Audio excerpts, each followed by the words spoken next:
Frequency, what is it and why should you care about it?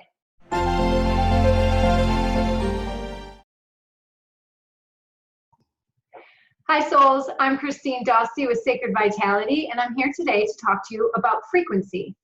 Frequency is often measured in the body as energy, but it can also be an indication of whether or not we're in ego status or if we're in a soulful state. If you take a look at this chart that I have, you will see a scale of consciousness. Here we go.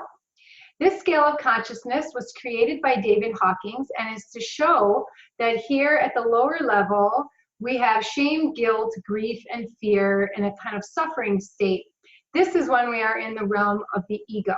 We are often defensive, we are in victim mode, and we are closed off from ourselves. And as you can see, it says here, we are in a contracted state. Unfortunately, most people operate at around 200. So somewhere around pride and anger, we sometimes work up to courage, but mostly we operate in the lower realm.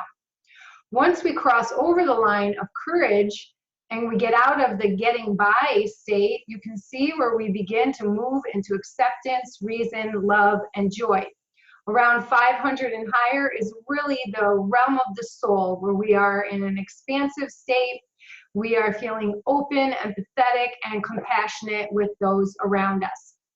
So in this regard, frequency refers to what kind of state we are existing in an everyday basis. Are we in the contracted ego state of feeling like we need to protect ourselves all the time and really operating from a place of fear?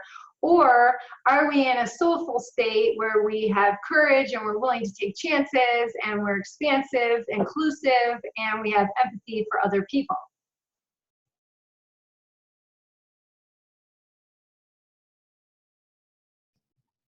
So how do you know where you are? How can you measure your own frequency? Well, there's some simple ways to measure it. We can talk about food. We can use our thoughts. We can use our daily habits to decide what realm of frequency we are in. Let's begin with food. With food, we have the lower end, let's say the ego end, and on the lower end is processed food, overcooked food, microwave food. So these don't have a very high frequency. In fact, fast food offers zero nutrition to the body. And as we move up the scale, even grains are in the kind of middle range. We move up to raw food, organic food, even food that is served with love will have a higher frequency to it. Inside of our own bodies, there is a frequency that is happening. The brain operates at about a 72 megahertz frequency. We start to feel sickness when we get to about 57 or 60. When we get down to 58, autoimmune diseases start to be introduced into the body and the stress is increasing. When we get to 45-ish, then we are even introducing cancer. If the body's frequency reaches down to 25, more than likely death will be experienced. So it is really important to pay attention to what is going on in the frequency of the body.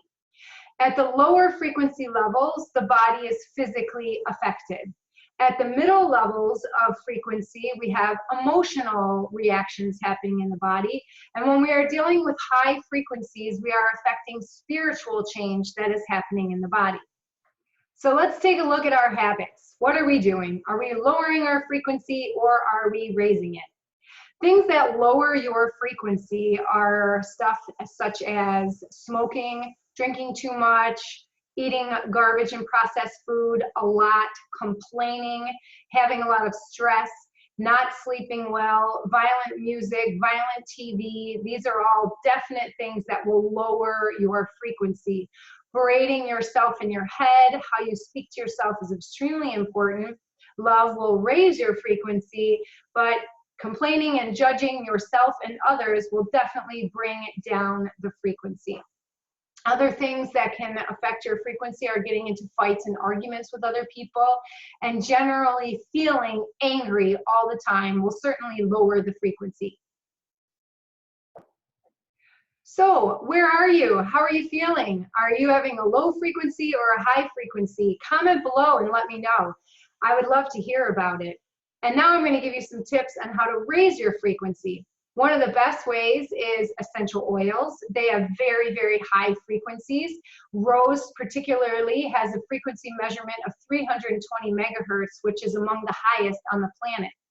Roses are excellent for all sorts of healing purposes. Watch my other video on throwing roses to learn more about how you can use that imagery to affect positive interaction between relationships. As we talked about with the food, eating high frequency food, even if you're out in a restaurant, just putting your hands over your food and blessing it, having gratitude, all of that will raise the frequency. Before you drink a glass of water, just put your hands around it and give it a blessing. Thank you for nourishing my body. I really appreciate it. Before you drink, that will also affect the frequency. Laughter. Having a good laugh really reduces the body's stress and allows you to go into a healing and replenishing state. Having a daily routine of energy maintenance, for example, getting up in the morning, drinking some water, having gratitude to start your day with a smile, even just thanking yourself for being alive, all of that sets the tone for the frequency. As you'll hear me say very often, your cells are always listening. You are always programming them. So how you treat yourself, the love that you show for yourself, if you're using gratitude instead of complaining, you're going to raise the frequency. Definitely having exercise every day, at least 30 minutes to move the body, get the toxins in and out, get the toxins out of the body. That's super important. We are meant to move, so it's really important that you're doing that. Sleeping is another important factor when it comes to raising your vibration. If you are not sleeping well, you are not feeling good about your life. It is as simple as that. So do some things that you can do to help yourself sleep.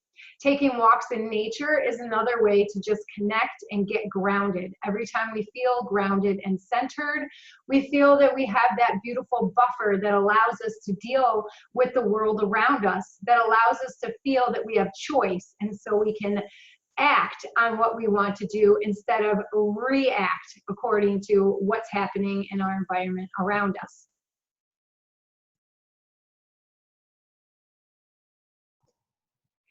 That's just a quick little video about frequency to get you thinking about your habits, your thoughts, your words that you're using with other people. The tips I've offered you are super easy and can be implemented in your life today to help you start raising your frequency and feeling better. I hope you enjoyed this video. Please hit the subscribe button and like and hit the bell, and also comment. Let me know where you're at. How do you feel about all this? Is it anything you've ever really thought about before? I hope that it's something you're starting to think about now. Thanks so much for watching the video, and I'll see you in the next one.